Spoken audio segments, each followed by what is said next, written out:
গোপালের এক বন্ধুর বাবা হঠাৎ করে বর্ষার আঘাত লেগে মারা যান। বাবার শোকে বন্ধুটি কাতর হয়ে পড়ল, কিন্তু কি করবে, করার তো কিছুই নেই। তাই যথারীতি তার দাহ করার ব্যবস্থা করা হলো।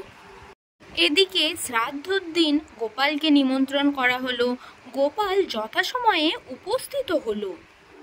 সেখানে গিয়ে সে তার বন্ধুকে জিজ্ঞাসা করলো, তোমার বাবার চোখে নাকি বল্লমের খোঁচা লেগেছিল?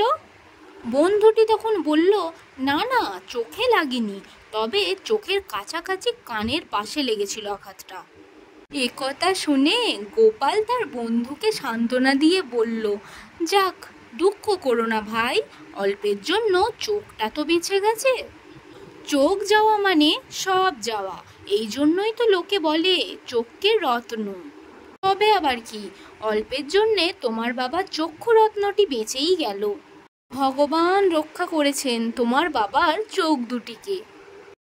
গোপালের কাছ থেকে এমন সান্ত্বনা পেয়ে বন্ধুত্ব মাথায় হাত। সেও মনে মনে ভাবতে লাগলো, এ কি ধরনের সান্ত্বনা রে বাবা।